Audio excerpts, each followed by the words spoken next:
called AST Space Mobile. And so right now, it reads right here, they're the only global cellular broadband network in space to operate directly with standard mobile devices. And so this is probably before the whole Starlink or whatever. Yeah. Okay. So But yeah, they've I'm been about to making say, some bro, there's investments. no way. There's no way They're up AT&T there. sitting on their hands not doing nothing. You're right. I Right. wouldn't believe that. Let's. If that was the case, their whole executive team should be let go. Everybody can be let go. 1, 2, 3, 4.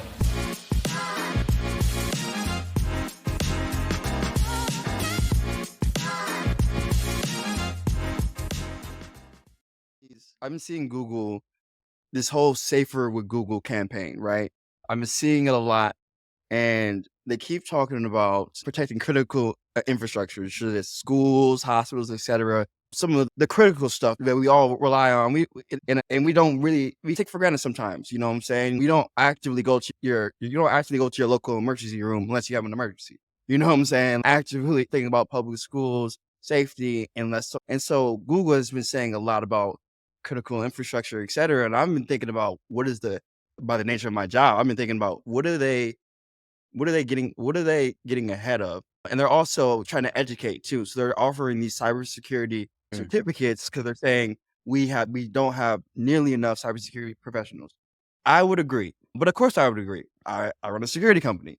But what do you guys think about that, considering maybe all the stuff we're going on? Because I think, so to the audience, before we started the podcast, we were just talking about some of the implications of recent events around Israel and Palestine and ultimately just the global scale. And I posed a question about just, is our infrastructure strong? You know what I'm saying? Is our infrastructure correct? Because I think we had the optimism that we will unite because we need to, but then I start to think and I start to see signs of insecurity. And then, for example, like even in our group chats, I think me and Dre were in a group chat, and one of our friends almost fell for a phishing attempt that's through iMessage now. You know what I'm saying? So there's new avenues, all these new avenues. And I'm just wondering, I'm just hoping, like, what do you guys think about this critical? What do you guys just think about that in general? I said a lot, but what do y'all think about that? Because that's the factor. Like, if we had any enemies, it would seem that strategically taking down certain critical infrastructure, which I can tell you for the most part, I'm pretty concerned about already. What I know, yeah. So this actually happens quite a bit. I was watching this. I wish I knew that we were going in this direction because I would have dug it up so I can get a little bit a refresher on it. But I was watching a 60 Minutes episode a while back, and they were doing a story about U.S. infrastructure in particular. And they were talking about like power stations and like water utility stations, and how some power stations, I forget exactly where it was at, had came under attack by gunfire. And essentially, like, somebody, I don't know who it was, it could have been a foreign adversary, it could have been somebody American, anybody, was essentially with just an AR-15 style rifle, were able to just do a couple of shots and essentially knock out power and knock out a transformer to hundreds of thousands of homes, just like that. And there were literally these power, and the reason for this report is because there are, I can't remember the exact amount, but I'm just going to say, let's say 50,000 of these power stations all across the country, all across the US, that are essentially under the same level of vulnerability, are at the same level of vulnerability where, hey, nobody's really guarding them. There's no real proper security there, right? Somebody can just start shooting, throw a bomb, whatever the case may be. There's not real redundancy that's in place to help protect major power outages. So if you hit one of the massive energy grid components, you can essentially knock out power to maybe a whole state or half a state. And so the implications of a coordinated attack across hundreds or thousands of those grids can have massive implications. And to answer your question, I don't think the US infrastructure is secure to handle like the type of physical attacks that do happen all the time. We just don't hear about them. But to the broader point of what you were saying, I think from a cyber standpoint, I don't think we're ready for that either. I think we're far behind. I think part of that is due to just like the innovator's dilemma, right? The slowdown of just being the big country feel. there's so much shit that the US has to be worried about and concerned about. And I think traditionally the US has always focused on like military investment, weapons, physical shit outside the US and hasn't really spent a lot of time focused on internal security within the US. So protecting these assets that I mentioned, as well as put it in the the right cyber security protocols in place. I don't think we have a good grip on that. I really don't. Yeah, I could see that. Yeah, what you think, Brylan? Yeah. I I think y'all bring up a few different points, and I think most people who are probably listening, I would have never thought that a war can be dictated through controlling these different pieces of assets of infrastructure. And I think this is very important because while you were talking about Google, I wanted to go look this up. And so it seems like, yeah, this was seven days ago they reported this, but they received a DDoS attack. So for people that don't know, that stands for distributed denial of service, in which a bad actor, they temporarily try to knock the site down or disrupt the services or whatever. Rodney probably can give us a better explanation given his expertise. But I thought this was very interesting where they said this specific attack was 7.5 times larger than the previous one they had received. And it was 400 million requests per second. And so this is what I found interesting. So for a sense of scale, in 2 minutes, this attack generated more requests than the total number of article views that were reported by Wikipedia. And Wikipedia gets a lot of traffic. And so I think like where my head even goes on that is like, what is driving that? Because obviously, if Google is reporting this, Amazon is getting the same thing. Amazon is very important too in terms of just logistics here. I'm sure FedEx and UPS are receiving similar things, but that's just software businesses. So when y'all threw in the context of like traditional infrastructure, like power and energy, like things start to get very interesting. And I think like for a little bit of context, I do think it's important for us to highlight how like war has evolved as technology has evolved. And I think one of the major things here is what's a pro for the US when it comes to war is that like we're surrounded by water on almost like all sides, right? Compared to everyone else, they're interconnected in some way, right? So that given our Navy, that provides some type of hopefully benefit to protect us from like a war on ground. Now, I think just how technology has evolved, and I even think about what's going on between Israel and Hamas. Think about there was the report of bioweapons like being used, right? So now we don't only got war being fought against our infrastructure. We don't only have these cyber wars. Now you have these bio wars. And think about like most of that is being delivered via autonomous weapons. And so I feel like there's this new war that is emerging. And I think it's already at our doorstep. It just probably hasn't knocked yet, where we're going to see war fought a lot Uh, differently. it's knocking. It's just the door is about to.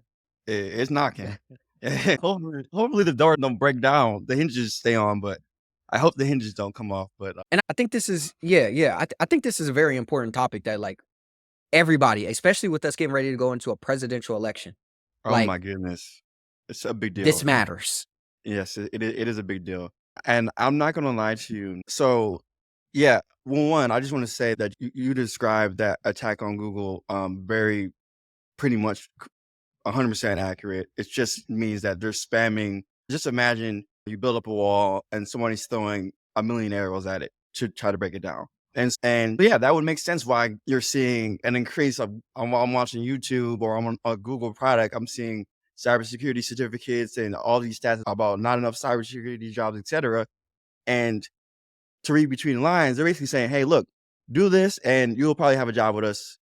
We'll find a way to get you a job." And that is not going to be. That's going to be something that's going to happen with other companies too, because you make a good point. There's other things. And now, Dre, actually, that story that you mentioned, Rodney, before you go to Dre's story, sure, because I want to ask you a question real quick on cybersecurity, because sure, I'm sure I don't know, other people may not know, mhm, but I know across our community, cybersecurity, at least when we think about Black folks in tech, like Mhm. security has been one of those spaces that people goes in. Does Mhm. that require like a traditional like software engineering background, or yeah, how does one even get into that? The thing about cybersecurity is that it's very broad. It's very broad because cybersecurity, from the way that I view it, I don't actually know the exact definition of it. Despite being a public cybersecurity CEO, I don't know the exact definition of it. But for me, any easily exploitable vulnerability on the internet, and so that's a wide range. It's very broad, but essentially, you gotta. I think if you're asking like how do people get into it, I think one of the one of the best things to do, and this is something I did as a kid. Actually, I've never. I don't know if I ever shared this. There used to be this site. I don't know if it still exists. I think it's called Hack This Site. Yeah, I think it's called Hack This Site, and it's a site where this was in maybe 2008, 2009, and it's a site where the whole goal is it gives you challenges to figure out how to hack a certain problem or whatever, right? And it was educational at the same time. What that did was it showed me that a different lens, like how if you went through just if you got a security like a regular security, they have certificates and whatnot, like physical security, license for a gun and whatnot. They get taught to identify threats. So essentially, I think the best thing to do is to be able to. I think if you want a job in cybersecurity, there's multiple ways. You don't have to know how to code. That's one thing I do want to say. You don't have to know how to code. There's other avenues. For example, IT admins, network administrators, etc. They often work with broader software tools that can help with increasing security of companies. So those are also roles. But if you want to but if you're looking to make a infrastructure change, you definitely want to look down the route of just traditional coding, and then also, yeah, trying to just think about things from reverse engineering. Break your own apps. Try different things. When I was a kid, the only reason I had a bank account was because I knew a small little hack, and the hack was that if I said I was from a different country, they couldn't check my ID. They couldn't check my ID because PayPal was a new startup, just that simple. And you know what I'm saying? And so those are like, but here's the thing that with that being said, that means the threat of hacks is very wide because mind you, that was me in 2009, 2008, figuring out like a little vulnerability. And when we think about these infrastructures, one of the things that is happening in our industry is that we move so fast that safety is really like the afterthought. Mm. And I understand why that is. I think we all understand why that is because it's driven by growth Hold on, and driven by when you say industry, you just talking about like tech companies in general. tech industry primarily, but it can apply to other stuff. But if I'm just talking about the tech industry, it's the idea of build fast, break things, etc. And when you do that, you are essentially putting something out there that may be vulnerable. You know what I'm saying? Because you're moving fast, and depending on the scale, will depend on the impact. Now, when you become big and you become an infrastructure level, a DDoS attack on, for example, like on AWS affects a ton of the internet. If that successfully got completed, a ton of the internet is shut down until they can resolve it. But I did hear about that story that you said, Dre, about I don't remember the exact details either, but I do remember how it wasn't that hard for somebody to take down a lot of the electricity in a whole area. And it is a scary thought because what's happened is we've been forced to think about war. You know what I'm saying it's not like we woke up one day like, oh, let's just think about war. Like we've been forced to be confronted with these discussions, and I think it is a scary thought to think about the a methodical set of actors. It doesn't require a lot of them. You know what I'm saying? Literally, let's say 1,000 people could do this. 1,000 people could really affect things from a real infrastructure standpoint if it was distributed and coordinated, and that could be scary. And so that poses some questions, but we're not the ones that are in charge of that side. So I don't know. Hopefully we don't have anything happen first. But I did hear that story, Dre. And that story did concern me. But I hear a lot of safety is something that we're going to get into more. As we saw last year, defense stocks were up. If they were performing the best last year, and unfortunately, this year is probably going to be not too much different. We need to. So I want to talk about them a little bit because I want to give Dre his flowers because this was literally probably late last year.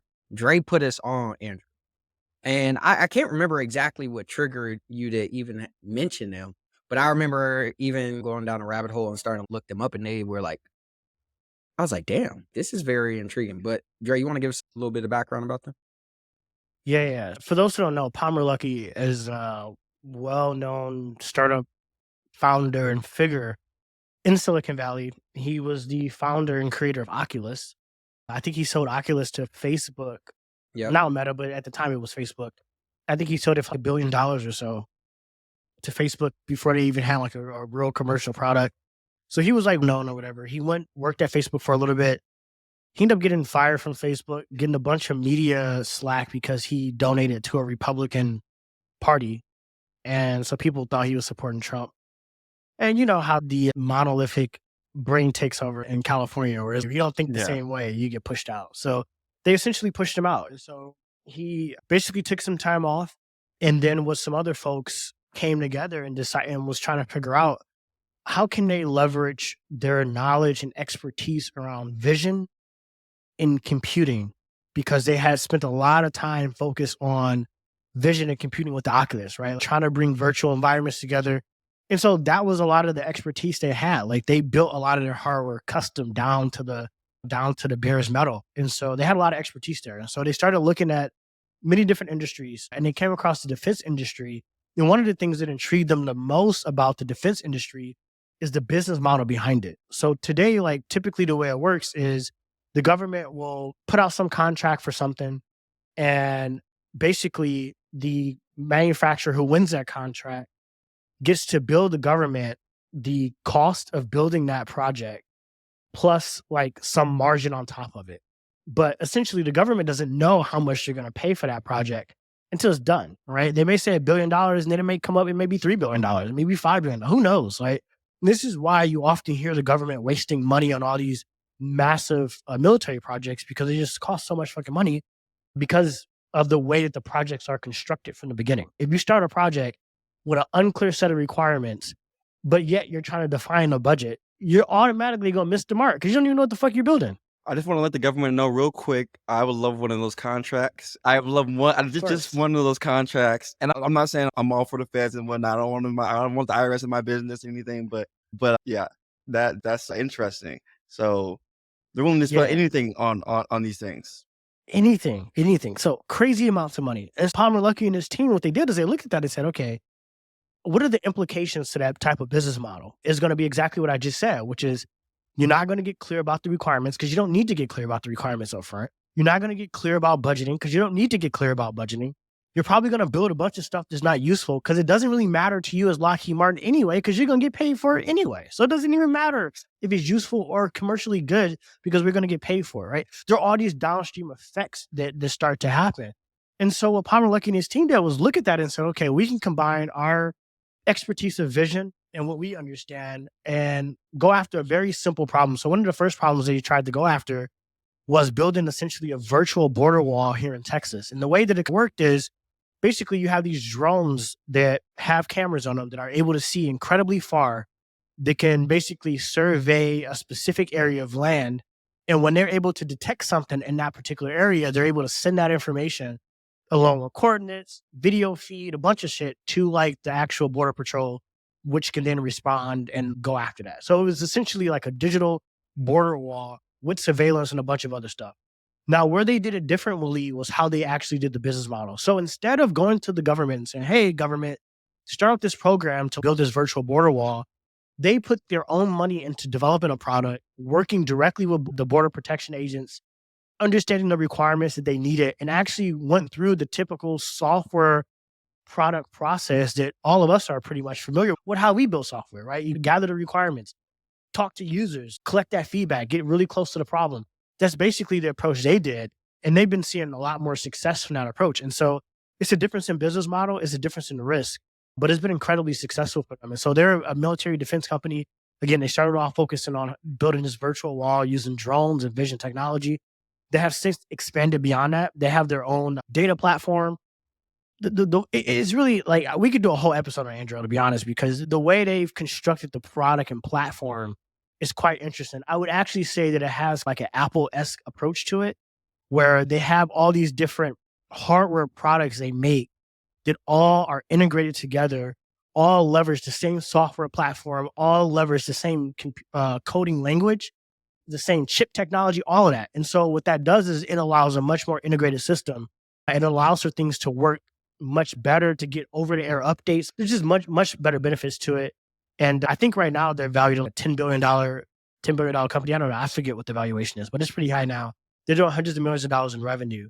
And obviously where we are in the world with the war, I can't imagine their business not exploding and getting even and actually growing even more, especially because Israel is an ally of the US. And so that means that Android will have the ability to sell the technology to Israel. They'll have the ability to sell the technology to other European countries, which they already are doing today. So they're not just selling to the US government. They're going to be able to sell to all US allies. And so, yeah, shout out to Palmer Luckey and his team for going into an archaic field where it was dominated by just a few defense companies. You only have 4 or 5 major US defense companies that make 95% of all the technology that goes to war. Right. And so Palmer Luckey is coming into this space with a new product, a new business model, and really disrupting it. And yeah, I think him and the team deserve all the flowers and kudos for what they've been able to achieve so far. Yeah. Yeah. Now so that's part of the reason why I've been going deeper into deep tech, like in hard tech. Like it's those type of like problems that folks are solving where I feel like the world is requiring a tremendous amount of courage and foresight when it comes to identifying these things that the masses don't see. I would even say, even with what you're building, Rodney, like most people aren't even freaking aware of that. You know what I mean? And so you're ahead of your time. I think one of the things that I would add about Anduril, because I think there's potentially 2 things that could get in their way. The first one is there was this interesting case against a defense contractor called Dignum. And basically the government decided in that case to define what an acceptable, reasonable profit was. And they put that at 15%. The reason why this is important is because Anduril has said like their goal is to get to 50% profitability. And so some are speculating that similar to what happened in this case where the company had to refund money for those excessive profits, will Anduril have to do something similar? And then the other Can I thing just touch go on why ahead. that won't actually affect them? The reason why I don't think that matters is because of how their business model works, right? They literally are taking cash off their balance sheet to produce a product, and then they're going and selling that product to the government. So you're And saying they're so- using their own money. Yeah, they're using their own money. It's a totally yeah. different way to fund the projects. In the case of how the government works today, yeah, they can dictate, hey, that 15% thing, because they're literally funding the whole project. They're giving you all the money up front and say, hey, cover the cost to produce this. Plus, we're going to give you a capped margin to make sure you make enough money. That's Yeah. not the way Anduril is doing it. They're literally spending their own money and taking them a product. It's like Apple selling iPhones to the government and the government saying, hey, Apple, you can't make 70% margins on these iPhones. You need to like find a way to make it more expensive or take away some of your margin. Like they just wouldn't say that. And so that's what gives Anduril a competitive advantage over the competitors, because they can literally create a better margin for themselves based on how their business is set up. Completely different than the other defense companies. So I just want to draw that distinction. Yeah. And No, by that's the a good way, point. and by the way, the government is like decades late on that 15% profit cap. Like they Yeah, should have been like they should have. That's a good find, Brylan. I wish they had put that in sooner, because that's just so everybody knows that's all of our tax dollars that goes to. Facts. And if we are going to spend money on defense, we want to see real useful tools. We want to see we want to see results. And it is. It's on one hand, I definitely am happy for Palmer Luckey. Definitely learn more about him just through recent YouTube videos that I watched. But yeah, Hold on. no, What was the other thing you were about to say, Brylan? You had one more thing. Hold on. I don't want to skip over that. What was you about to say? Yeah. The last thing that I was going to say, this was just tied to defense tech in general. I know we were talking about like obviously paying attention to the public markets with the ongoing conflict, but there was this really interesting company that recently raised their Series A. They raised 55 million from like Lightspeed and Andreessen. So it's called Saronic. And so what I find interesting about this is like the founders behind the company once again, similar to, I feel like you had a non-traditional founder in Palmer Luckey coming and starting a company like Anduril. Yeah. Here, you have a Navy SEAL. You know what I mean? And I think this is extremely interesting because this is like someone who's really been in the conflict. They're not necessarily coming from this, oh, I've built tech or I've done business. Like, to me, this would be a non-traditional kind of like background. And I They're think insider. yeah, like they're truly the customer. And Yeah. so specifically what they're building is they basically are building on autonomous surface level like vessels. So think ships. And what they identified was that basically when it was coming to these shipbuilders, they were focused primarily on manufacturing like large naval ships. And I think going back to what Dre said, that has actually been an area where the US government has had significant delays and also overspending when it's come to just like getting new Navy ships out. And I think some stats say that China has recently passed us in that capacity. And so They have for sure. I heard that same stat. They have. yeah. So I think it's just very interesting to see like how different people like are really thinking about defense as a market, especially at this time, and specifically the role autonomy is going to play in this. Like I think that's why this war is so different. Like when you remove people from the conflict and people are now managers of a lot of the, let's be honest, a lot of the stuff, a lot of the materials that folks are using, even like Anduril, they're bringing together cheap like parts to be able to cost effectively make these things. And I think that's one of the beauty of these things because they can play a volume games. It almost goes back to what we were talking about with satellites, how they went from being expensive all the way to being cheap again. And so I think that's what you're seeing here from a manufacturing standpoint when it comes to defense tech. And that's just going to change. Like there's so many questions that come from that. Will wars be longer? Because human casualty isn't involved. Will they potentially, like, depending on like the countries that are involved, like think about what's the system called that shoots down the rockets when people shoot them? They've been advertising them because Israel is famous. Oh, the Iron Dome thing. Yeah. So think Yeah, about I other think like for that. that technology being drones or something. Like I personally need to probably read some more science fiction books on what war tech could look like to get an understanding of how these people are thinking. But It's insane, bro. You haven't even mentioned the biggest component to what war is going to be, and that's space, bro. You haven't mentioned space, and space is a whole nother arena where warfare is about to be absolutely insane. Think about it. Everything that we do today is driven by satellites, right? Everything. yeah, All forms of communication, right? And so you knock out communication, you are crippling a lot, especially from a developed nation, right? Imagine if you try to pick up your phone, try to do the internet, you can't call, no form of communication. You're gonna panic. We would panic if we can't I'm have internet. panicking. I'm definitely panicking. yeah. Look, So that's a whole different thing. So hopefully Elon is thinking about that too. Hopefully, I Okay. bet they got it on the road. To the audience, I know Dre might be scaring y'all a little bit because these are concrete facts, but they hit, but they're real, and we have to address those. But I like how you moved it to space, and I also like how Brylan mentioned the satellites and also the resourcefulness of that company because essentially what Elon's premise around SpaceX was cheaper rockets, and so he was also doing that. And the interesting thing is that Starlink is is not its own company. It's actually interesting that it's if SpaceX is OpenAI, then Starlink is ChatGPT, and it's crazy. To think about it because those are software versus physical. But yeah, no, Dre is right. We rely on satellites for tons of stuff, especially because look, we are on our phones hours. Most people, average person's on their phone hours a day. Even if you lacked, it could be internet, it could be service, and then also just like directions. Imagine if even right now you can download offline maps, but if satellites were taken down, then you wouldn't be able to navigate regardless. It doesn't matter if you have the map or not. So I do think that I'm happy that Starlink is going faster, and I'm also happy that Amazon is also jumping into that race because, yeah, literally, it sounds like you're almost are saying Star Wars, which is an interesting concept. Yeah, let's But just hope America stays innovating, bro. That's really the thing. Like, we just need America to continue to innovate, and I think to a point that Brylan has mentioned several times actually is I think we need more innovation in the hard tech space and more in the deep tech, more in the hardware. Like you do. it seems like over the past decade, we've had like this massive influx in software companies. And obviously you need software makes, it makes the hardware perform better. We all know that and recognize that. But I think as we start to see how physical infrastructure is changing around us, we need more hardware. I'll tell you guys a funny story the other day. I think it was yesterday, 2 days ago. Me and Nia were driving around coming back from grabbing dessert at this bakery. And I see this cruise. Obviously, I'm here in Houston.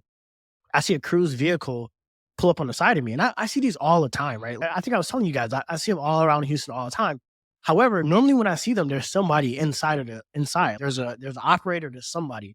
Bro, we saw a cruise vehicle on the road, nobody in that boy. Like completely autonomous, completely empty. And I've never seen that before, like here in Houston roads. And it was at night too.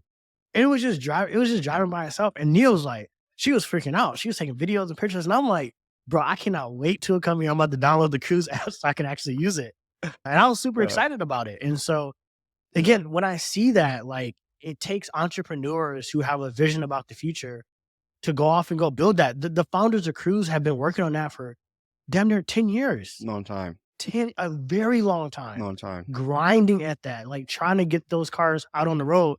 And it's still not even out there as publicly available as I'm sure their vision for it to be. So it just goes to show like the level of innovation that's needed to bring stuff like that to fruition. So we just need more of that. Like that type of technology gets me excited. We definitely need more of it. But I think going back to something I said before, now with me working in like higher ed, I don't think it's necessarily, I think we need more of it as nuanced, because from my perspective where I sit, it's already here. The thing is, we need a more efficient process to bring it to market, which will take care of the more of it. And I think what is slowing it down at times is capital, because there are capital extents. And like with that, not all investors are hit to wanting to take that on. But the other thing too is it's very hard to translate this science. Now, I'm not only talking about like biotech and life sciences, but like even like a lot of AI research. Like we really have to think. It was a year ago where OpenAI said, screw it. Like we're taking off our research hat and actually going to be a private company. Like, and so, yeah, hopefully we do start to see that, because I do think it would be very exciting. And I'm not gonna lie, I feel every day I come across like some dope folks who've been doing a lot of thinking and investing in space, and I'm like, damn, I'm late, but we still early in that space, bro. Speaking to add more to that sentiment around like just hard tech and robotics and even satellites and space, and I wasn't sure if I was going to talk about this before the podcast, but now, but I think one of the reasons too is not the only reason, because you mentioned many reasons around like the progress the slow progress, is that you just have old players that benefit off the old regime. And so, for example, I came across AT&T getting into the Starlink situation. Now, mind you, it's interesting that they're getting into the Starlink situation, because up until they released the Starlink mobile thing, I didn't hear a word from AT&T. And so now Hold on. I know we talked about Starlink last episode, but can you specifically talk about the mobile product that they're rolling out? Sure, absolutely. So essentially, they're rolling out a global network for phones. And they have coverage all over the United States, even in remote areas, which is a big benefit. And they partnered with T-Mobile, that we acknowledged that I believe on the last podcast. And T-Mobile low key has made some strategic moves and on the logo. And I count them out. I'm not gonna lie, me personally, but I see they're in the game now. But yeah, it's just Starlink is just offering cell phone plans, and now they're not doing it just yet. This will be in 2024. It's unclear when it is, but what I did notice is that they announced the Starlink mobile, and then I saw a ton of ads around Starlinks, the current Starlinks that are available. Mind you, the ones that are available weren't available just maybe. I tried to buy one maybe a year ago, and I couldn't. There wasn't. So these are new developments and have just been started. So yeah. But yeah, old players are slowing things down. Old And I think that's where I think that's why software got a lot of growth and innovation, because it was harder to control. It's harder to see what's happening. It's harder to understand it. It's hard. Whereas with things like with these defense companies, or even this infrastructure companies, or just robotics, it's just a lot easier to like constrain that. Because I think we figured out how to keep structure in the physical world. What exactly is AT&T trying to do though? What are they trying to launch? They just want to. Okay, so I'll just say this: AT&T, they asked the federal just the FCC, which stands for the Federal Communications Commission. They're saying and this is an unfair advantage. they're saying that I'm reading this straight out of the article here. They're asking the FCC for SpaceX to give more information around the technology to ensure that it doesn't affect their technology. That's what they're saying. Now, to me, this is just an opinion. Is that from a company standpoint or a consumer standpoint? What do you mean? Are they saying like, how could SpaceX technology potentially impact AT&T consumers? Yeah, Like, I think so. Or I think so. or are they saying like the AT&T infrastructure? The infrastructure, I think those are tied together, because if you affect the infrastructure, then you're going to affect the end user. So yeah, I think those are tied together, because if SpaceX, for example, let's say they were right, and these satellites and all these satellites that were getting sent up by Starlink and Amazon did disrupt in some ways the cell networks, that could be a problem. So they're asking for more information. What did they specify? What type of disruption? I'm confused on what the argument is. Like from AT&T side, what are they causing a fuss over? Are they just trying to? So maybe I need to learn more. Because my opinion. I just want to say this. What I'm going to state right here is not a fact. This is just an opinion based on what I see, based on what I know right now. I may not know all the information. I believe that they are just trying to buy time. I believe that they have these cell networks. AT&T was once extremely dominant. They are still very dominant. They are part of a group of large cell networks. And I think that they didn't anticipate a rocket company turning around and making global internet. And they also didn't anticipate a consumer retail company doing the same thing. So I think what they're doing is it's essentially show us more about how it works. And that's what I think they're doing. But I want to ask a question. Rodney. So yeah, you've seen SpaceX and T-Mobile form a partnership. Is AT&T potentially thinking about partnering with any of the other satellite players out there? I know we've talked about like the Project Cooper over at Amazon. Like, how are they thinking about getting in the game? Because that's their only choice now. They probably feeling like, I'm not gonna lie, they probably feeling like how Ford felt when scooters came out. Is you try to get in the game after it starts. Wait, why do you feel like that's their only choice? Why do you feel like that's the only choice, Brylan?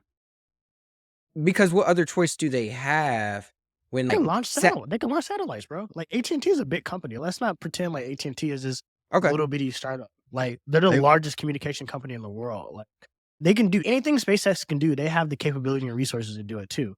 Now, whether or not it translates to the same market value and all that is a whole different thing. But it's not like AT&T don't have the resources to. And by the way, I don't even know that they aren't doing this, by the way. I have no idea it's possible. what AT&T is doing with satellites. Yeah, they may already be invested in that space. But SpaceX themselves is actually, they have a satellite launch program. So they have the ability to launch satellites for third-party providers. Right now, they're doing a bunch of stuff for NASA. But they do have the ability to launch third-party satellites. So AT&T could inherently use SpaceX to just launch their own constellation of satellites. Now, obviously, that's a whole different investment. Yeah. Business strategy, whether or not they do that is a whole different thing. Yeah. But they do have the ability to, have options. To do it. They have some options. So hold on. Options. And it's early too. I wouldn't say like it's late. But here, they have some options. It's just one thing that's I think is that I wonder if in hindsight, I wonder if they would have put satellites out in the way that Amazon and SpaceX is doing right now. In hindsight, I wonder if they would. Because I can only speculate. I have no idea. It seems like Brylan's looking it up right now. What do you see, Brylan? Does AT&T have satellites? Nah, but it seems like it's. They probably got GPS satellites. They probably don't. They probably just do coordinates. They probably just do coordinates. Man, if I'm a shareholder of AT&T, I would be pretty pissed though, because you would Yeah. assume AT&T should have been investing in this stuff. Like Yes. I would be very shocked if they got caught flat-footed. You know what I'm saying? Like just knowing the history of AT&T, how dominant they've been. Like we've said before, there's only been a handful of companies successfully sued by the government for anti-monopoly behavior, and they are one of them. So let me say this. Let me say this because I want to Go ahead, provide go a ahead, little bro. bit of fact. Go ahead. So once again, I think this is an example of like folks just not being aware. And so I want to pull the future that's already here forward a little bit.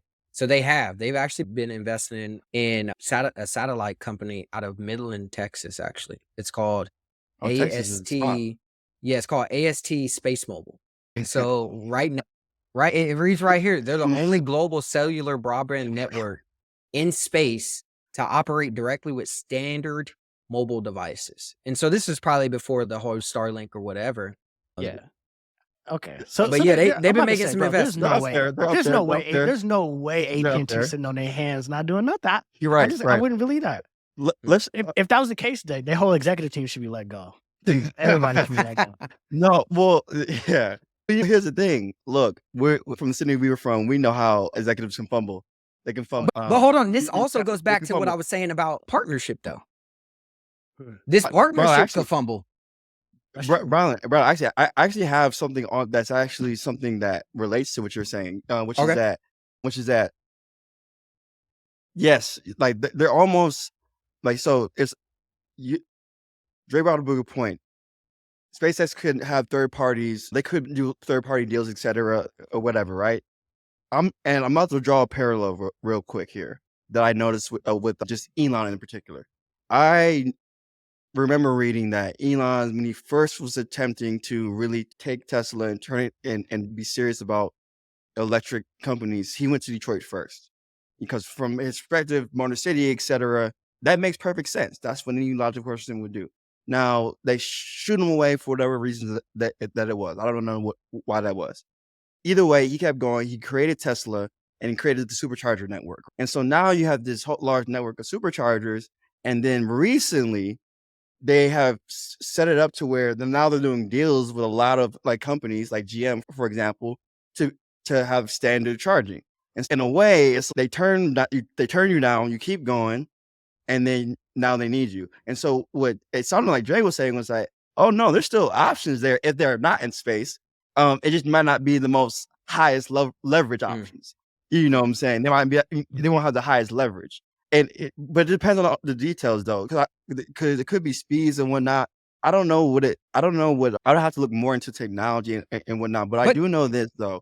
Starlink is what they're pushing a lot is the idea that you can get business level internet in remote places. And I saw actually the CEO of I believe it's Bloom now, but I forgot what it was called before. He was on some trip or something. He just this on Twitter, and he was on like a mountain or something like that, or whatever. And the speeds were like equivalent to like what you would get in like a WeWork.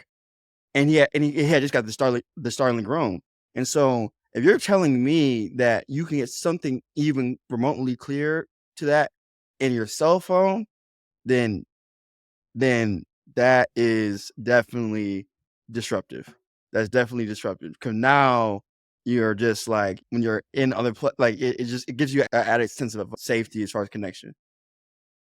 That's a good marketing to go, like a good wedge, I should say, Yeah, to focus on that particular cohort. Because even if you're not like an adventurous person, and when I hear, connectivity in the most remote places, I'm like, shit, if it work in the desert, then that shit gotta work. yes, It gotta work Yeah, yeah, everywhere yeah. else, dude. Like, if it worked there, it's good everywhere. So that's a really good marketing wedge, dude. I think this is very interesting too, because it actually reminds me of this founder that had came and spoke at KU while I was an undergrad, where he was a Kansan, so he had grew up in a remote area, and so he was very familiar with the lack of internet activity and cellular out there. But he was approaching it through a new innovation when it came to like fiber optics. So this was still around the same time Google Fiber was they were starting to push across the United States and things of that nature. But it seems like satellites almost leapfrog because nobody was thinking that. I don't think anybody like I always I have found myself like when it comes to these innovations, being extremely curious about the information and the confidence in that information that those folks had when they made those decisions at that time. Because in hindsight, it looks like it was an obvious decision, but obviously they didn't have the information we have today. And so, But like, I think it's beyond that though. I think it was a technology issue though, because I yeah, worked at a fiber optic company where we were laying down physical fiber optic cable. I don't think it was nobody was thinking about satellites because if you think about it, satellite TV has been around forever. Like I don't like Dish Network, for example. I don't even know if Dish Network's still around, but like at one point in time, Dish Network was like everywhere. Like people having satellite dishes on their house or whatever. The problem with satellite technology though is that it was unreliable. It just wasn't reliable. Even if you were thinking about like all this grandiose vision of how to do it, if you didn't have the right technology to do it, it wasn't there. And correct. even companies like Google, for example, they tried to do it using like balloons. They tried to use balloons to make it a little bit more Mhm. reliable, but you still run into that same thing. I think what it is that the technology needed to catch up. I don't know exactly what pivotal technology it was. It probably was- was a combination of many different things, but it was So- definitely a technology. It was SpaceX.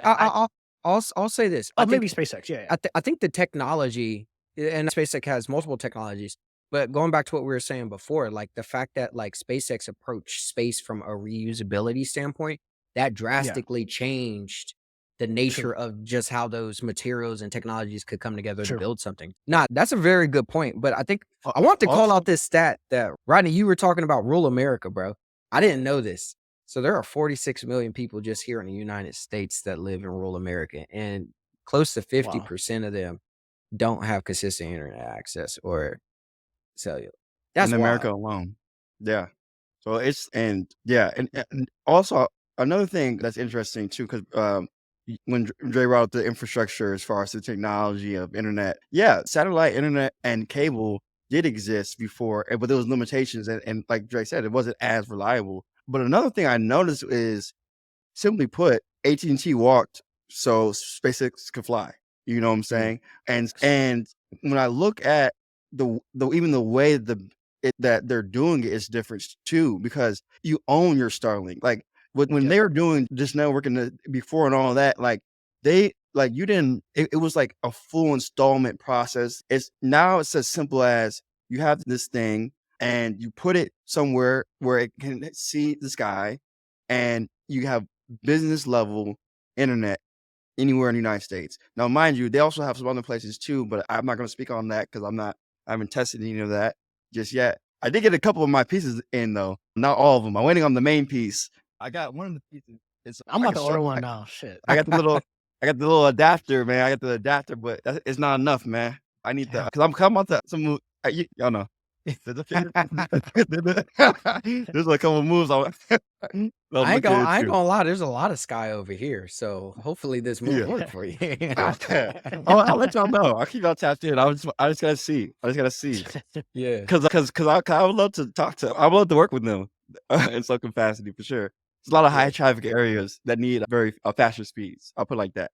Anyone can be an internet service provider. Facts. Maybe that's what AT&T is concerned about. I signed up for the mobile thing. I signed up because right now it's not even consumer based. I don't think right now. I think they want corporations. So I signed up because I'm like, we're safe communications. You know what I'm saying? Hey, but maybe we might have a little network plan coming out soon. You never know. It wouldn't surprise Safe plan. me. It would not surprise me. I know we've covered a range of topics, and obviously on this show, we've been trying to keep people up to speed on everything kind of happening in AI. I know there was a very good conversation we were having around just some of the recent features and emerging use cases we're seeing from the recent audio rollout that OpenAI did. But I wanted to first start with vision. And the reason why this is important is I came across like this guy, his name is Greg Comrant.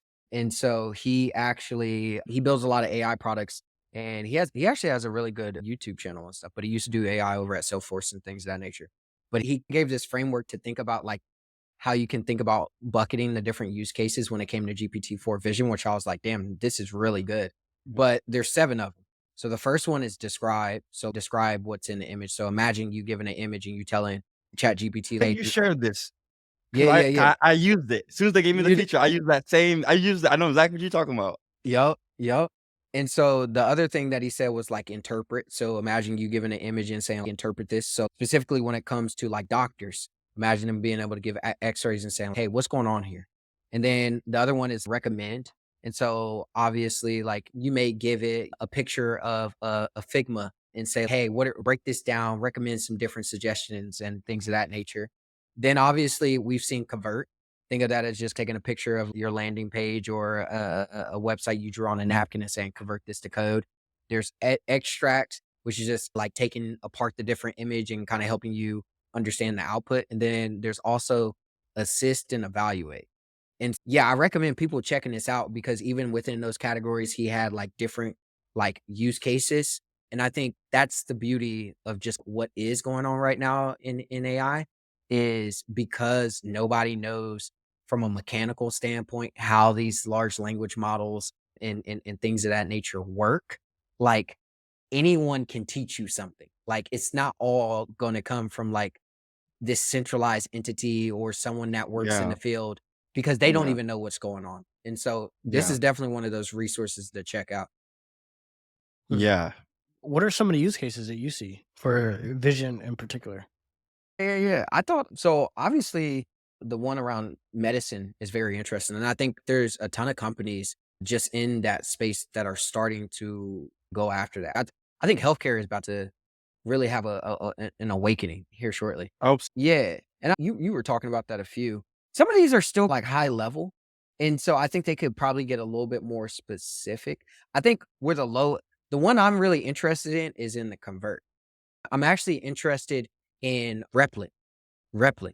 Replit's mission is to turn Oh yeah, anybody I into love a that product. creator. And this is the reason why this shit is important. Like one, they started getting into their open source back. So they're saving a tremendous amount of money when it comes to cost on this, which strategically positions them in a very interesting way.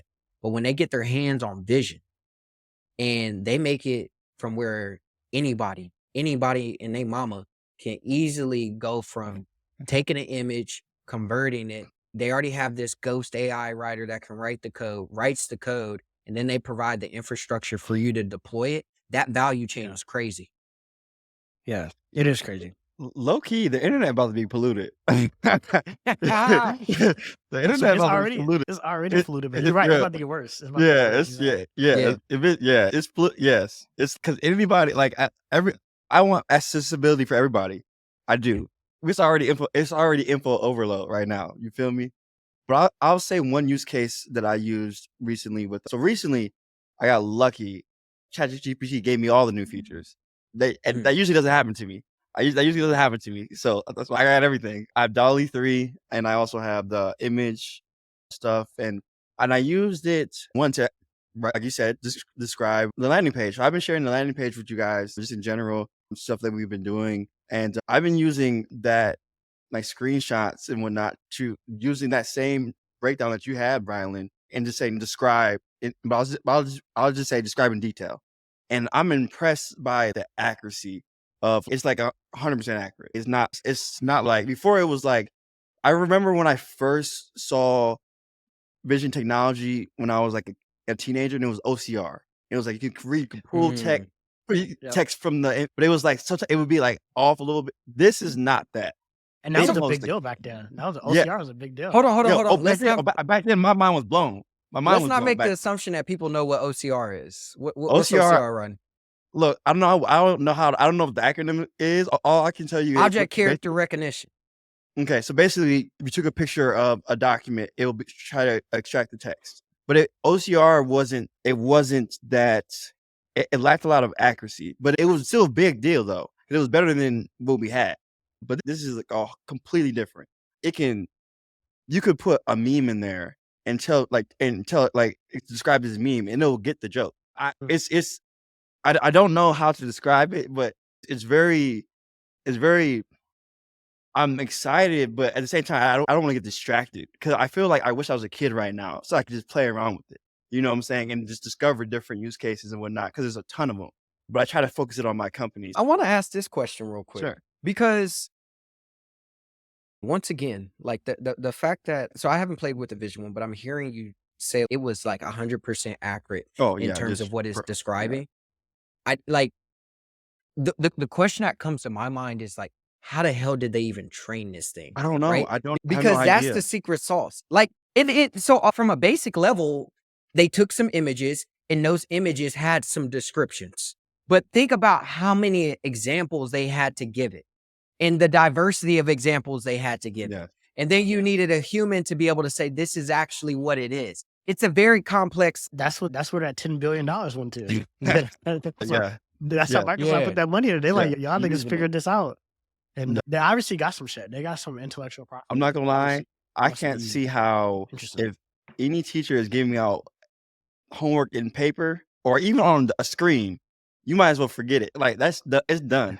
Like it's done. Like it's that good. And I'm not often like super excited about, but this was a big deal. And I've been using it daily. I use Dolly. Dolly's cool too, but I'm not as excited about Dolly, probably because I haven't had as much use case around it. Although I did use it to create a link preview just for general link sharing and stuff, which I'm sure there's a bunch of other use cases. The images look very nice though. The images are nice. They come out nice. They give you 4 options. Like it's really cool. It's definitely going to make Midjourney change their dynamic because Dolly is way easier than Midjourney.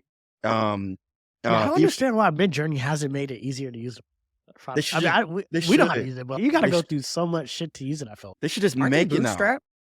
They should Yeah, just there's make it now. bootstrap. At this point, they got the money now, so they should just make it now. I understand the role of Discord and everything played in the original, but now they might as well just make the easy interface now because if people have to choose, they're going to go to Dolly. They should just the founder should just sell it. He should just honestly sell the company. Yeah, you He sell should it. I sell the think company. Get They're the really bag. good. They don't have. I don't think they've taken on any VC money. He could probably easily sell Midjourney for what, $1 billion now. These Yeah. AI Oh yeah. companies Yeah. are Yeah. fetching quite a bit of money. Right now, especially right now. They probably have tens of millions in revenue, right? Subscription. I'm sure they're probably doing decent. Yeah. He can sell the company and walk away. and it's a small team, bro.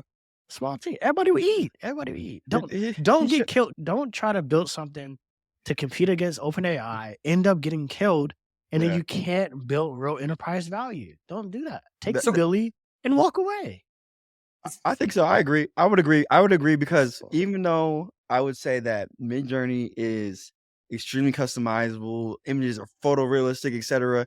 The issue ultimately is that it's through Discord and it's command based and it's complicated and it's too technical. And so you're just not going to. It's impressive what they did, and I'm impressed by Midjourney. I paid a year in advance. It cost me an arm and a leg, but I love Midjourney. But Dolly, if I think about convenience, people are just going to go to Dolly, which will probably end up being in Bing at some point.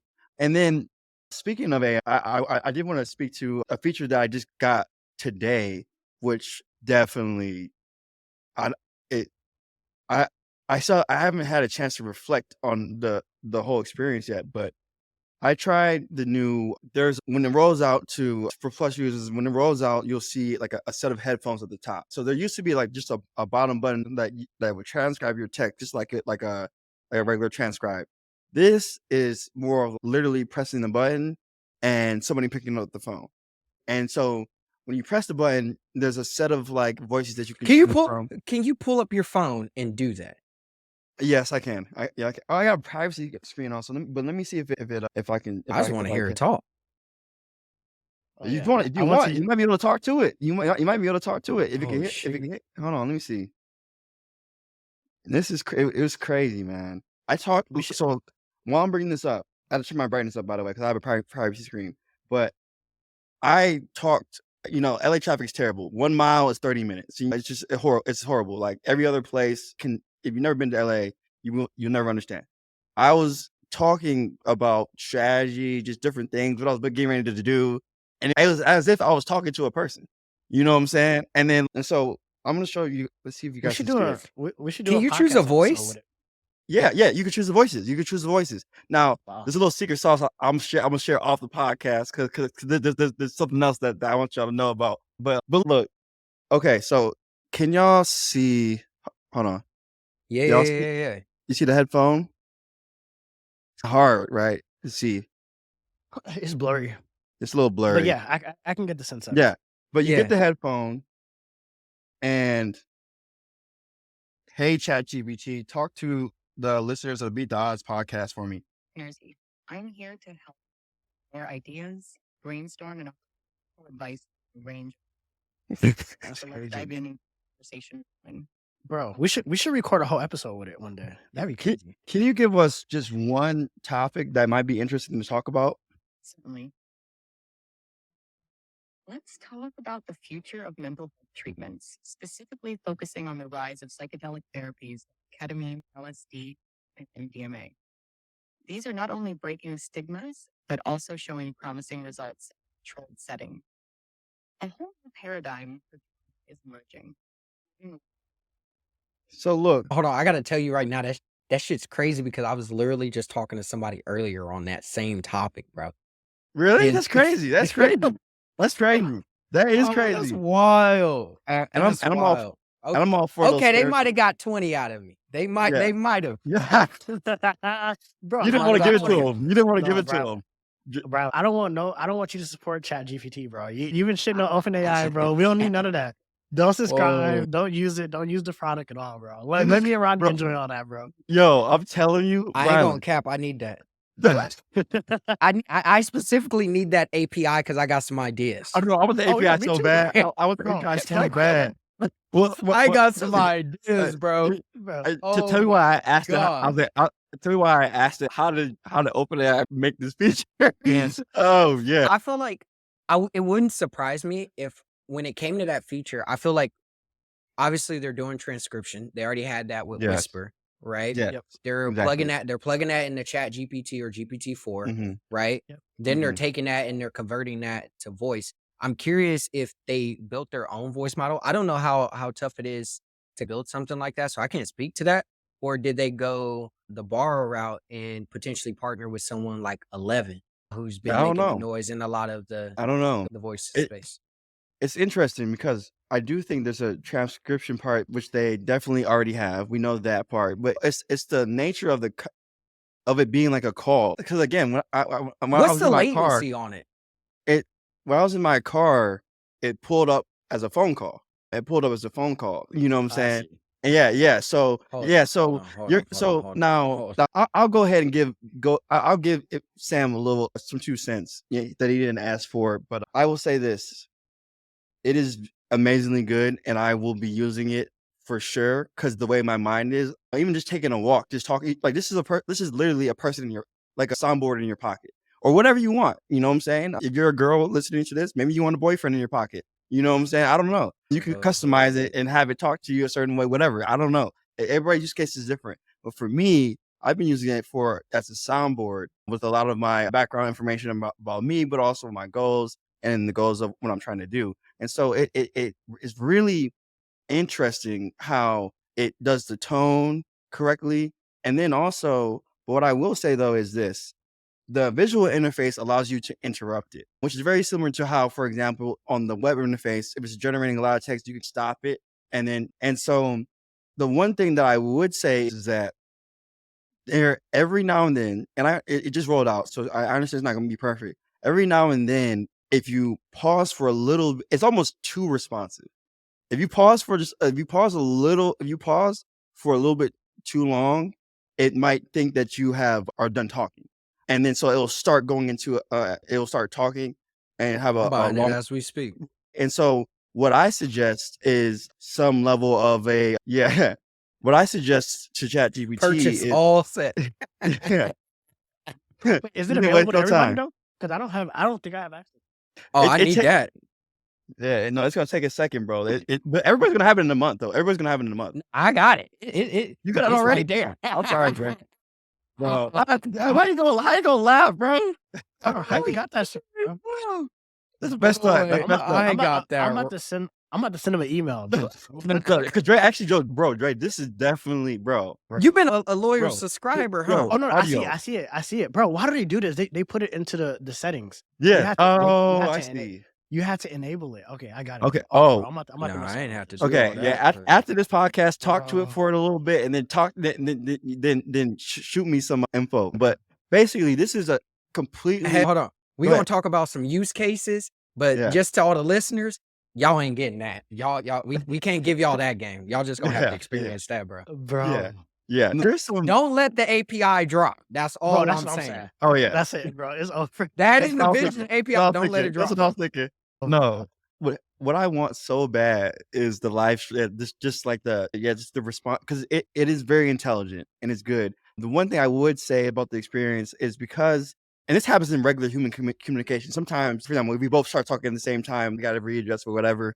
What I would say is that they do have a tap to interrupt button in the app, but in the case where I was in my car, for example, it would be nice to have a customizable word that represents stops to pause, so that I Yep. can, so it doesn't just keep talking. Because then I found myself sometimes talking to it and then maybe taking a little bit of a pause to think, and then it'll start responding. And if I'm driving, I can't stop it. I just have to listen to the response and then clarify it. But ultimately, it's not too much different from a conversation with a regular person, though. You know what I'm saying? That happens in a regular conversation too. But it's very crazy. intriguing. Did y'all ever see the movie Her? Have y'all Yes. ever seen that? Yeah, Recently, yeah, yeah. actually. Recently. Yeah. This just reminds me of that. It's We're that. inching closer to that. Dre, honestly, bro, it literally, it is, it, when it's, yes, 100%. Like, first of all, I'm looking at your like, even the headphones that you got on. Once, all it takes is for somebody, like, I'm not gonna lie, it's such a general use. I don't know how to describe this technology. Basically, for example, you know how like you have the replicas, right? And I've heard a lot about that, and there's a lot of use cases around them. But a lot of people have been saying there's a whole idea of AI girlfriends, et cetera, or whatever. I'm not gonna lie to you. This is clear to me that you will be able to. They're gonna roll out some way in which case you can have preset roles, so you can easily switch between roles. Because that's what I was thinking about. Because as I was talking to, I was like, oh, you know what? It would be nice to be able to switch between different instructions, because I have those things in my notepads for different use cases. But it'd be nice to have those already in ChatGPT, so that if I wanted it to talk to a different role, for example, talk as a product manager, talk as a behavioral scientist, etc. Of course, you're gonna have people who are gonna like talk to me like you're like my best friend, talk to me like there's going to be, it's gonna get very interesting. And it's only we're only a step away from, like Dre said, being her. And because it's only a step away before it can connect to everything else. There's only one more. It's only like the conversation. It's going to be almost perfect in 6 months. It's incredible. I'm not gonna lie. It's incredible. I'm excited to start using it. I can only think about what the Siri team and the Google Assistant and Alexa team, like what they got to be thinking, because they're really, that technology almost seemed like archaic compared to this. Yes. You know what I think? I think they got it, bro. Let me tell you this. You think what? Who got it? Siri and them? They gotta be sitting on it, bro.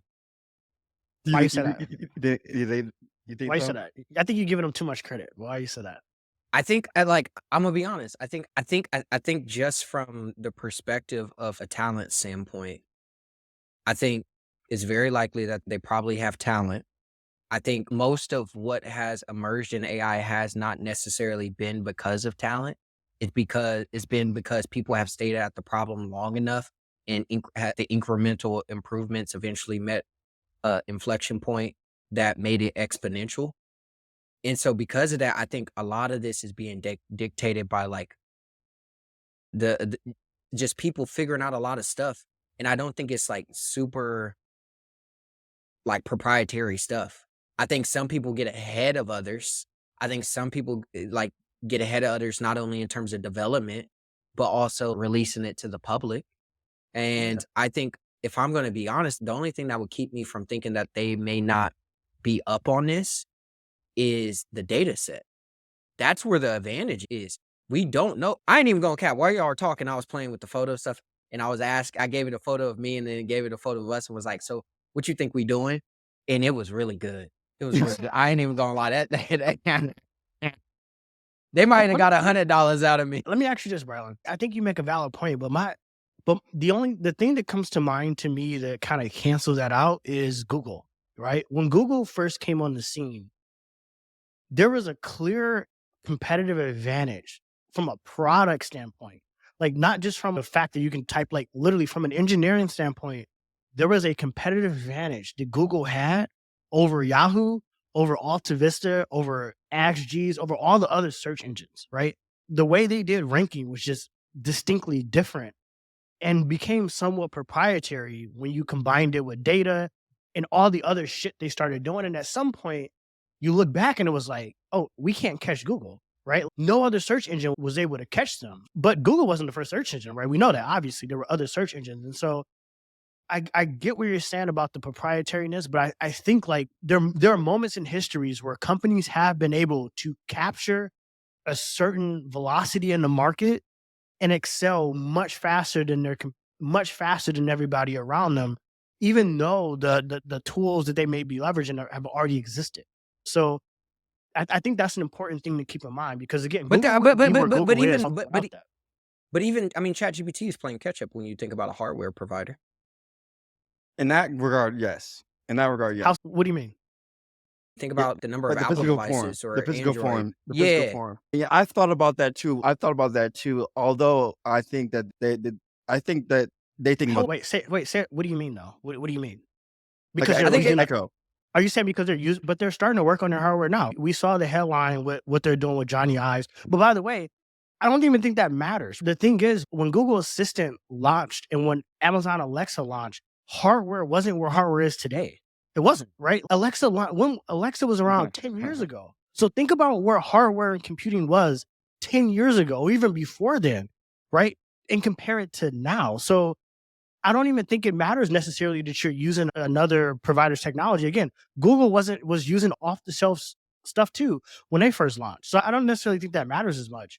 But again, I do think like we should be cautious about what can be considered a competitive advantage because while it may seem simple, I could argue that a search algorithm, a ranking algorithm is simple too, but that's obviously not the case because nobody has been able to catch them. So I don't want to just shy over what OpenAI has done and be like, oh, anybody can do this. Because if that was the case, then they would have done it, right? Like they would have done it and be and they should successful. have, and they should have. I'm not gonna lie. If they could have done it, if they could have done it, any of these big players, if they could have done it, they should have definitely put this out sooner because it's so useful. And also, one of the things that's interesting is that GPT has the kids. That's what people are not. Because they are required to go through K through 12, and that's all that matters. That's all that matters. And then so they have the kids and with that being said, and in a good way, not because they're giving accessibility to information, but also just exploration and multimodality. Now, I do think Apple. Here's what I think Apple is likely to do. I think Apple is likely going to take whatever they do have and then mix it with whatever Facebook is putting out. I think they're going to pick up something that Facebook is putting out or some open source thing. I think Brylan's point about talent, I think that is, I think they have the talent and that talent is going to they're going to pick up, I think they're just going to use a lot of the open source technology and build on it. And they probably will come out later and make something as they usually do in a nice seamless way. But I do think that they are like more so where Zuck is in the mind, which is like focused on this mixed reality part. But before we segue to mixed reality, I'll just say this. One thing that I think is going to be very important that this is an insight that I think people are going to look over is the personalization of your bot. Now, right now, you talk to it's, hey Google. I don't want to say the other one because it'll turn on. There's another one though. If I say it'll turn on, like right now, they have given us devices like here's the name, here's the device, and here's the name. I think there's going to be a big opportunity for the people that make the most personalized. it's going to be meta. I'm telling you right now, bro. To be meta. It's going to be meta, and you got I to can see see their why. strategy. I can see why. Because I can see that. I can see how. Why do you I can think see that. I think Meta is setting themselves up by going after interesting voices. Think about the recent bots that they rolled out on Instagram with Kylie and those folks. I think in the long term, that's going to end up being a winning strategy just because you have all these people that like folks already gravitate to them for some fascinating reason. Like similar to what Spotify is able to do on the back end by analyzing like sound in a multitude of different ways. I feel like Meta is going to be able to do something very similar where they're going to be able to say, "Hey, we generated this custom voice for you." And it's going to be a voice that people are just going to fall in love with, right? And you can get that Generating information voices on the based off of, fly, yeah, just bro. generating Like, voices on the fly. or That's some, very well possible. If you don't it's like any of the voices on the options, fly. regenerate. It's Yeah, voices on the fly, or it's also, hey, who would you like talking to you all day? You want Oprah? yeah, And you that's just lease interesting. Oprah's voice. I I'm gonna say this. I can see one thing I do know about Zuckerberg is that my last interview, I was shocked by his technology. That technology with Lex, that definitely was like forward. I was like blown away. Can't lie. And he is really focused on personalization. And because he was just describing how like some of his own emotions come out and how people want to represent themselves, which reminds me of how people want to represent themselves when they sit outside of the comfort of their home. And I think Meta does have an advantage there as far as personalization, but at the same time, Apple also has a similar thing too. I, I don't know how it's all going to play out, but I do have this sense that people are going to want to have a sense of ownership over at least one Bro, bot, and they want give it your own name, maybe make an avatar for it or whatever. But I think this concept around basically, and I was talking to I was having this conversation with GPT earlier in the car, and I was thinking, I'm like, it's not human, and you don't want to build like a false sense of connection to a fake, and because I think it's dangerous. There's a set of challenges there, attachments with something that's not like real, etc. Like things like how the movie Her hinted at, you know. But so now I think, okay, it's not necessarily a pet because you're not going to want it to be in the pet form. So then I started thinking, what form would people like these bots to be in? Do they want them bro, in? What form do they want them to visually be in? Because right now they're very abstract. They're yeah. very So, abstract. They're not concrete. All you got to do is make them concrete, and it changes it for people. You know what I'm saying? Actually, to be honest, Disney might actually sweep in and do something, because you make something. And the reason I said the Disney thing, because the first thing I thought of was that quote. If I can't get it right, help me out. But I believe it's seeing is believing. And I think that right now, the technology that we have right now with these AI bots, outside of the consumer products, most of the possibilities are very abstract. But if you start to put a form around it, it turns it into something else, something more concrete. And I think that people are going to want it to have its own name. They might want to have many. They might want to have more than one too. You know. But I wonder what form. And then what do y'all think about that? It's because on one hand, I thought, okay, it'd be cool to have a human form, and I was like, nah, there's an attachment thing, and I was like, I wouldn't want to talk to my dog about intelligent. I don't know if I want it in like a cat form or you see what I'm saying. So is there a form? What's wrong with the virtual form? Are you your question to me signals that the virtual form isn't sufficient enough? Do you see I'm thinking about where it's problems with it? going. There's no problems with it for me. For me, I'm thinking about what I'm just thinking about, just like where I can see it going.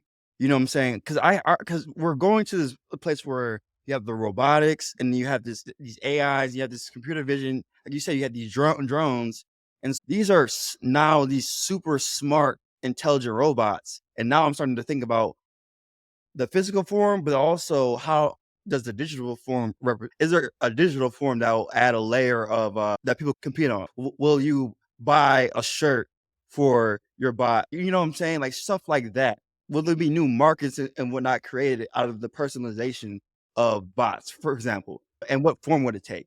Yeah, it's very abstract, but it's nothing wrong. I love it. I love the form. I don't need the concrete form.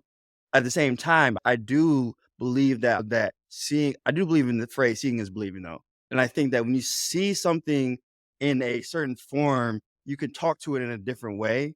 Whereas some people, for example, they feel like they're talking to a robot. I don't feel like that. Like when I talk to, the way I programmed GPT, I programmed it with my instructions to be discussion based and in the brainstorming type of way. So when I talk to it, I don't really feel like I'm talking to a robot. I feel like I'm talking to somebody that has ideas. You know what I'm saying? Whereas But I wonder from a product standpoint, if you put a form around it, like just a visual representation of it, would that change the experience of it for the end user and their connection with it? It's actually crazy that we're even talking about this. So for the next month, I'm going super deep on like humanoid robots. So I just wrote my first newsletter today on just like the Okay. history of it. And the thing that I learned about that was like, bro, this shit goes all the way back to the 3rd BC when you had like the ancient Greeks, and then you had the folks in China with the Han Dynasty, like building these type of robots. So like this isn't anything new, and I feel like it's very innate for humans to envision these type of machines amongst our society doing everyday things that like humans can do. So I do think that they are going to exist in that form. And I actually recommend going and listen to the Moonshot podcast. I think his name is Peter Domitis or whatever, but he had a podcast specific episode with Brad Atta. He's the founder and CEO of Figure. And so Figure, they built humanoid robots, and it was just so insightful in terms of like how they're thinking about all these small details, such as the weight of the humanoid. So they've made it about like 150 pounds. The height of the humanoid, like they did research to find out like what is too tall and it starts to intimidate people versus what is too short, and it makes it Yeah. makes people feel like they're, and so little Yeah. things like that. And then That matters a also, lot. That matters a yeah, lot. No, because when we went to go see that Tesla robot, I didn't think of this when I was like, I loved it. The guy there, low key, was, yo, this is like a little scary. Like the sales guy, this is a little yeah, scary. But my girl saw it, and mind you, and they have it on the stand too, so it's like towering. So I didn't really like it. Didn't really to her though. It was like, oh no, we're not getting that. We ain't yeah. getting that. Don't even think about like. So that doesn't. Yeah. Yeah, but I say all this to say where I think the trend that we've seen in terms of like our lives becoming more connected because of the whole internet of things, I think we might be in our infancy of that. Because I think with a lot of the going back to what we've been talking about in relation to hard tech and deep tech, like there are some very interesting piece of research that like there was this piece of research that came out of Northwestern recently where the guy basically was able to train an AI model basically to evolve from nothing into something in a few amount of steps for any type of situation. And so imagine you just typing in, hey, this is a situation I'm dealing with. Create an AI, like it'll get the design. And I think that's very important because right now robots have been designed for a specific type of terrain, like in a very structured world. But if we're talking Yes. about the lives of humans, it's very unstructured, it's very variable. There's a lot of things that can happen.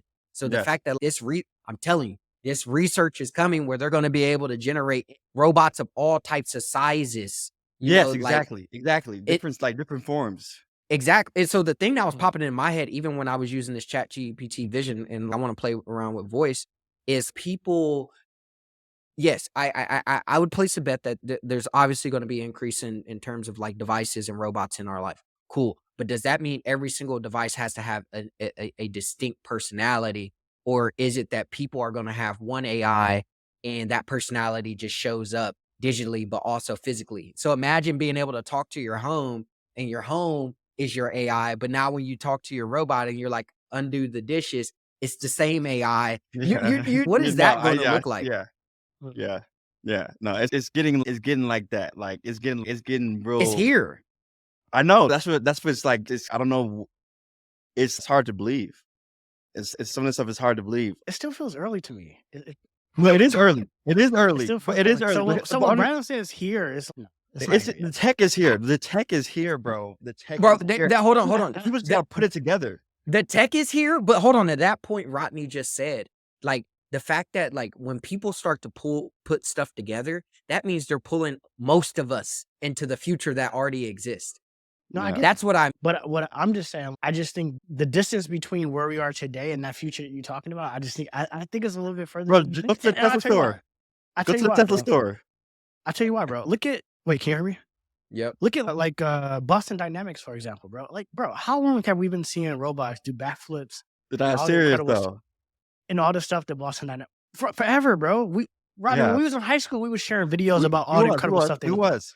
So But Dre, I'm not saying that we aren't building there. I'm not saying that. We obviously are building there. But I just want to make it clear to like the people listening. I don't think we're talking about technology that people about to be able to go out and buy next year for Christmas. No, no, Here's some no, Christmas. no. Even the, So- even the Not that. Tesla, even the Not that. Tesla Not that. robot, even the Tesla robot. Not that. There's so much more that needs to be done for the Tesla robot to even be really useful, right? Yeah. Like we didn't even talk about Dojo and the supercomputer. Yeah. What they're Yeah. doing with vision. Like there's a Yeah. bunch of shit. Like there's a Yeah. bunch of stuff that Tesla got to get right to get the Tesla bot to be like useful. Yeah. You I- know I- what I'm I'm- saying? I want to So I speak can't to a speak few to- of those things. Right. Quick. Go ahead, Brylan. Yeah. Okay. I agree with you. I agree with you to some extent. Are there things that are in the way? I think one of the things that are in the way is obviously like batteries, like energy. Right now, a lot of these robots For don't real, have yeah. a lot. They require a lot of energy. The other thing is Yeah. too is I think that's Tons of going to energy. dictate the decision around compute. Is that something that happens on the device or is that something that happens in the cloud? I think the other thing too is this is probably going to require a different, not a different manufacturing process. I don't know, but like manufacturing still needs to be figured out because most of this stuff has been built in a research lab. But when I Bro, think so about you mentioned 3 monumental challenges. I just want to just highlight that. Those are monumental. Those are not you like see, low, you see what he low doing, level right? challenges. I'm just No, saying that's no, not no. what He challenge- trying to no, bag no, me. Go ahead. No, Hold up. I got you. Go I ahead. got you. I Go got ahead, you go on this ahead, one. though. Go ahead. No, I I'm got you on this one. Let me say this. Go ahead. Dre is right in the sense of, yes, you're not going to be able to buy a headset that will put you in a whole different world and by Christmas. Like you're not gonna. This is not. We're not going to see mass market for a while. And I think if that's what you're saying, I would 100% agree with that. The mass market is going to be for a while. One thing I will say, What's for a is that while? for me, 10 I years. 10 okay. years Okay. or more. Okay. 10 plus years. See, not more, not more. Could be more. Not more. Could be more. In 10 the plus decade? years. No, not more. More, I mean, that's just my take, though. Longer. I could be wrong, though. I could be wrong. Not more, though. Not more than 10 longer. years. Yeah. No. 5'10". 5'10". Hmm. Literally. Like, and the reason why is because, yes, I remember seeing the Boston Dynamics stuff when we were younger, and and they got it even better now. Like, they can go fast. Some of them can go as fast as cheetahs, which I don't know why they would do that. Yep. But like, people can buy robot dogs right now. You can buy a robot dog right now. That's crazy to me. That's a lot of people don't know that. It's not mass market, but you can buy them. But when I saw the Tesla bot, it was one thing when I saw it. I always saw Boston Dynamics, but it was always far. And then when I saw the Tesla bot, it was far. But then when I went to Santa Monica and I went to the Tesla store and I saw the bot right in front of me, I was like, oh, they're trying to let us know and get us comfortable now. You know what I'm saying? Now, it is a matter of nobody can know the time frame, to be honest. I could be dead ass wrong. It could take much longer than I think it's going to take. But I do think that by putting that bot there, the presence right there in the store on display was a statement. And it was a because it's in the middle of a tourist and on the promenade. So one of the most high traffic areas of Los Angeles. So it made me think, oh, they want people to come. And by the way, they redesigned the whole Nike store to right across the street. So it almost seemed like they were like, it's future. Like you could design your own shoe and everything. I'm like, what did they do over here? Like they must have been talking something like this. It looks futuristic. And Bro, so it what I'm worked. saying is, It worked. They did that for marketing, bro. They literally did that so that people like you can see that.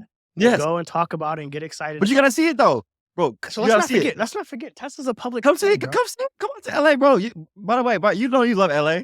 You know you love I LA. want, bro. Trust me, I want to see it, bro. I'm bullish on Tesla. I'm bullish on Tesla, bro. Like I'm long, bro. I own Tesla stock. I'm heavily invested in Tesla. You worked at I'm all Disney, for it. bro. All for it. Seeing is believing, bro. I That's promise facts. you. Once you see it, bro. Once you see that junk bro. That junk, they put it on a stand too. So that junk is about 6'3". So you saying about less? So 6'4". you saying less than 10 years, 5 years? Yes. Yeah. I'm gonna keep it a stack with you. I think so. And Yeah. the reason why is I think battery capacity is expanding at a crazy rate right now, especially as like we continue to discover like these new materials. I think that's gonna get figured out. I think the other thing too is once again, so you got batteries, then you got the other piece of energy, which is fusion coming.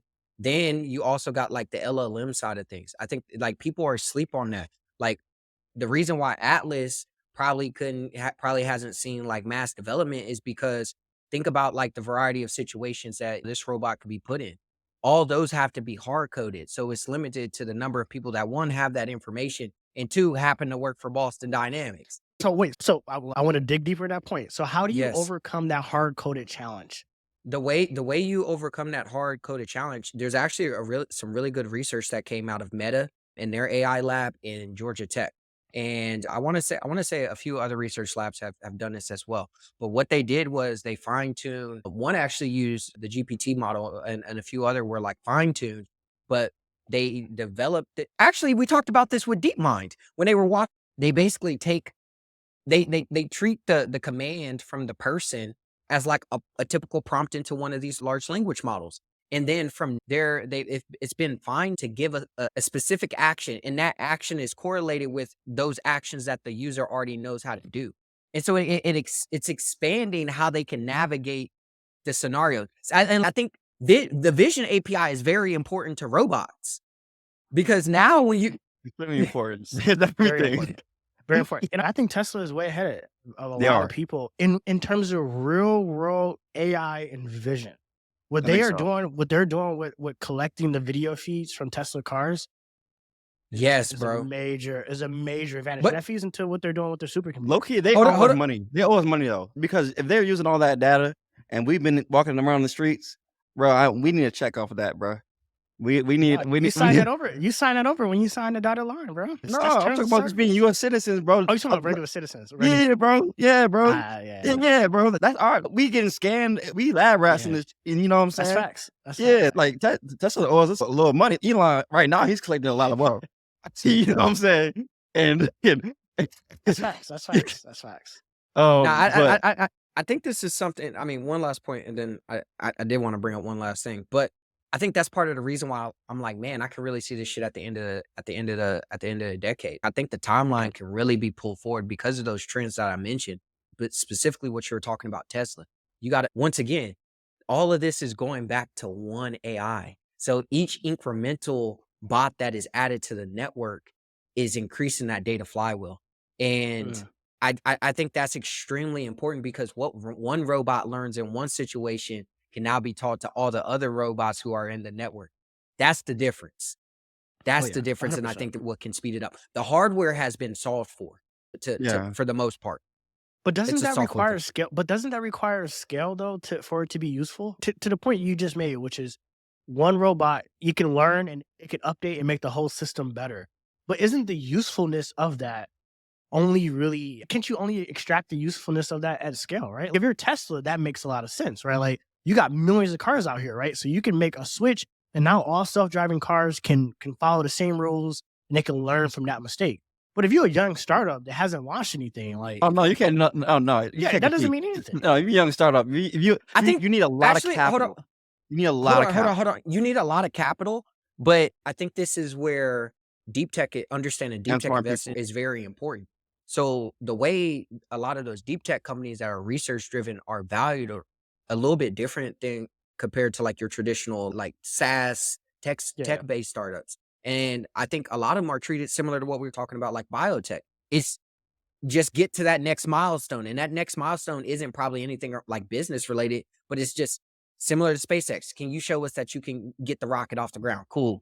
Bet we're going to bump the value. And so I think that's if I'm a figure, like go look in the figure, the way they've went about their journey, like they're getting, he said they're rolling out their first robot next year into factories. Okay.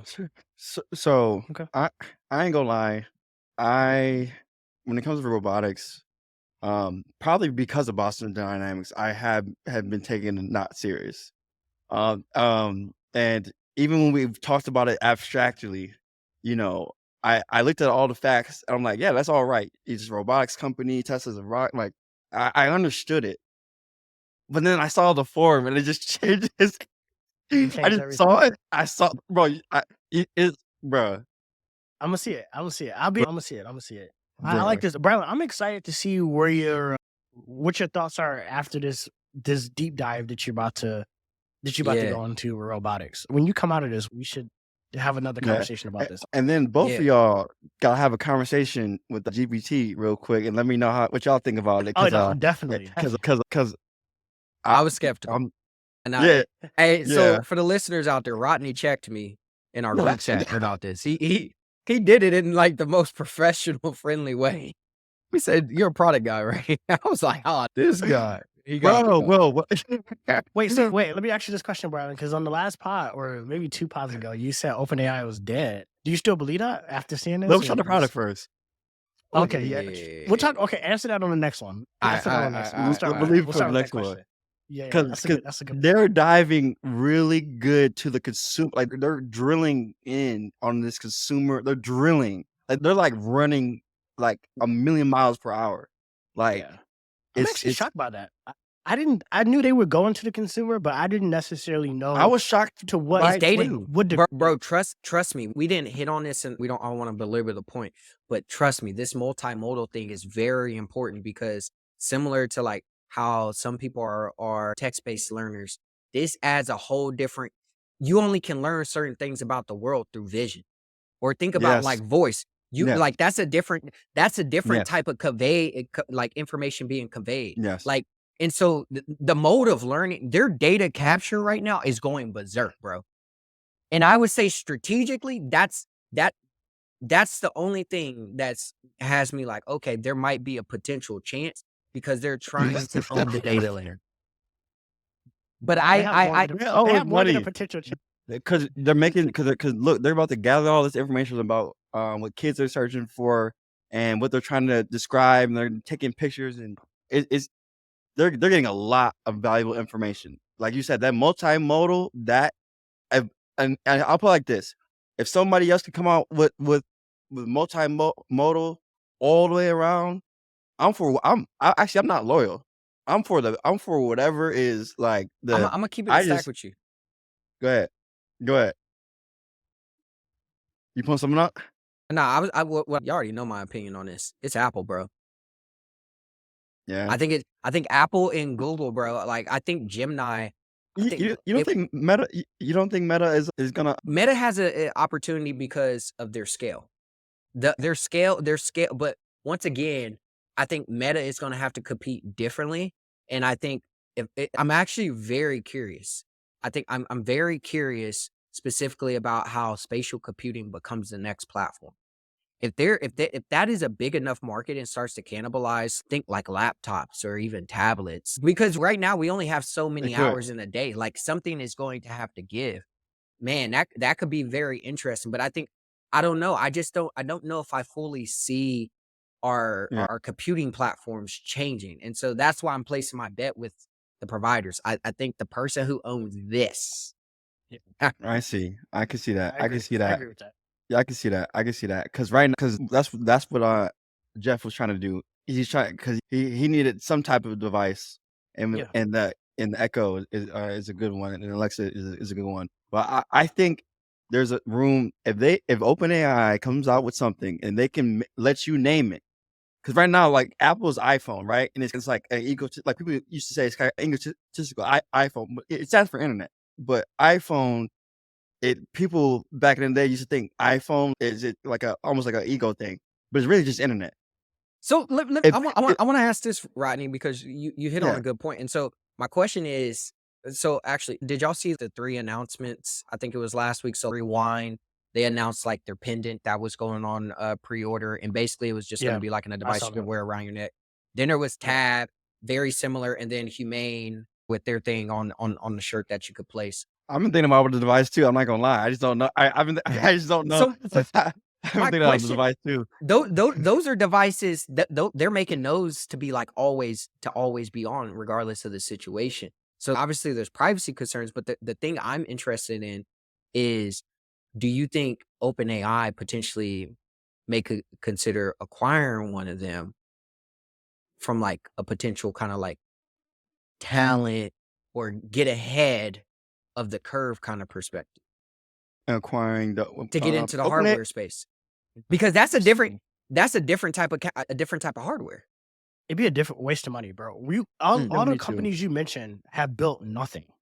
Literally Yeah. nothing. They have nothing. They literally, and I'm not just Yeah. downplaying it, but literally, all they've done is an announcement and a pre-launch of a product. Like Yeah. they have reached no critical scale. They have no idea the hardware like the manufacturing complexities that go into manufacturing a hardware device. They haven't done it yet. I don't think OpenAI acquiring them right now would make any sense at all, because I don't think there's much of an advantage there. Like, however, if let's say Humane, for example, they do go to market and get millions of devices out there, then I think that changes the conversation. But as far as I know, Rewind or Humane have not shipped a product yet. No, they I can't haven't. remember the other They've way. taken I don't remember pre-order the other way, sales, but but we all yeah. know that's to So see that's if nothing. demand is there. Yeah, that's nothing. Yeah. Any one of us can launch a website and do this. Like, Yeah. I ain't even gonna so, lie, with this Chat GPT, I might take a picture and come up with a different name and give me the exactly. And it will work. And it will work. Easy. That junk be working, man. The Oh, code be bro. running, man. I was telling my girlfriend this, and I wish I could scream this at the top of my lungs. This is the easiest time to build software in the world. Replit, bro. Like Facts. it's the easiest time ever. If I oh my, like I know there are Bro. there's 40, 50, 60, 7-year-old engineers saying, yeah, y'all got it now. But I wish we had that like in high school. Bro, Man, I would have brought this shit. I would have brought this shit to you, Ronnie. I'm like, yo, we gotta do something with easy. this. It would have been easy. Like, We would have got spun to, up bro. the app, and it would have took us a week to spin up the app. Literally a week. Oh my god. No, bro. Rodney is not capping, bro. If you're a high school student or even a college student and you got time, Yeah, bro, just play around with this shit. secure the bag, bro. Because this is the Easily. easiest time. Easiest time. You don't I even agree need to with be that. venture backed. You don't even need to be No, venture no, backed. you don't, bro. You No. can literally just make an app. You can make an app Nope. and then put a paywall and charge. It's easier than ever to add. That's crazy. Yeah.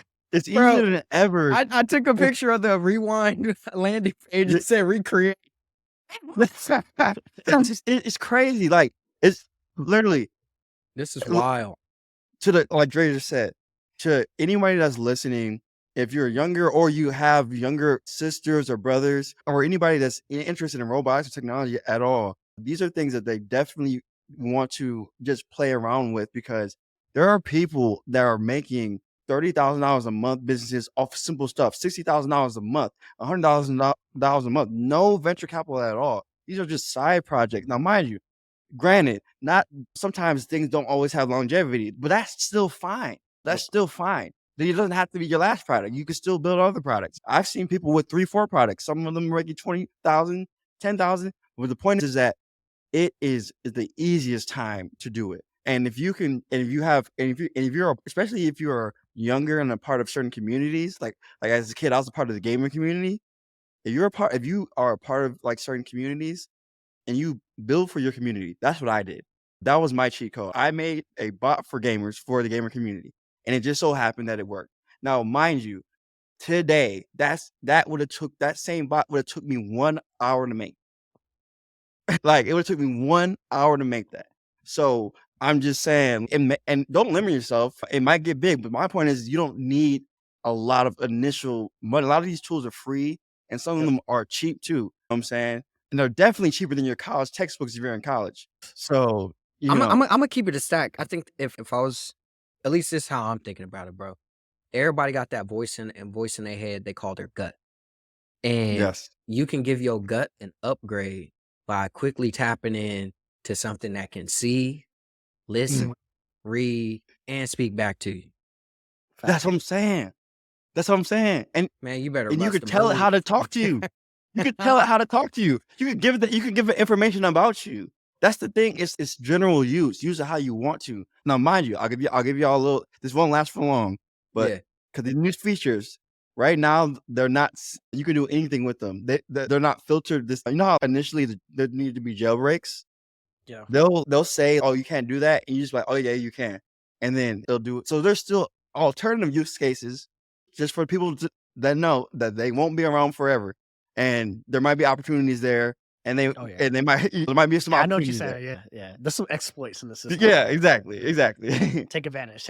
Yeah, That's the best well, way, you that's the can, best because they way will you could pass say it out. So soon as they will pass that. Yeah. That's the best way to say it for sure.